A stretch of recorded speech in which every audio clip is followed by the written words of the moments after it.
പ്രണയിക്കുന്ന സമയത്ത് നമ്മൾ ഏറ്റവും കൂടുതൽ ഇഷ്ടപ്പെട്ട കാലഘട്ടം ഏതാ? ഒന്ന് കമന്റ് ചെയ്യണേ. എന്റേത് ഞാൻ അവസാനം പറയും. അപ്പോഴത്തേക്ക് നമുക്കൊരു ചമ്മന്തി ഉണ്ടാക്കി വരാം. ഇതാ ഞാൻ തേങ്ങ രാഗി വെച്ചിട്ടുണ്ട്. ബീട്രൂട്ട് ഇതേപോലെ കഷ്ണങ്ങളാക്കി അരിഞ്ഞു കൊടുത്തിട്ടുണ്ട്.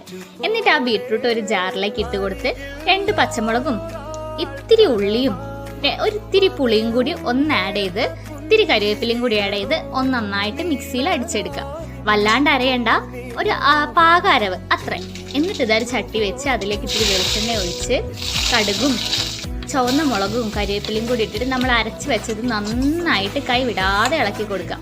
ഏകദേശം അതിന്റെ വെള്ളമൊക്കെ വറ്റി വരുമ്പോൾ നിർത്താം. ഇത്രയേ ഉള്ളൂ, നമ്മുടെ ബീട്രൂട്ട് ചമ്മന്തി റെഡിയായി. ഞാൻ ചോദിച്ചൊരു ചോദ്യം ഉണ്ടായിരുന്നു, പ്രണയിക്കുന്ന സമയത്ത് നമ്മൾ ഏറ്റവും കൂടുതൽ ഇഷ്ടപ്പെടുന്ന കാലഘട്ടം ഏതാന്ന്. എന്നെ സംബന്ധിച്ചിടത്തോളം ആ പ്രണയം പറയാതെ പറഞ്ഞ ആ സമയമില്ലേ, അവരറിയാതെ നമ്മളെ സ്നേഹിക്കുന്ന ആ സമയമായിരുന്നു അതിമനോഹരായത്. അപ്പൊ അത്രയ്ക്കുള്ളൂ.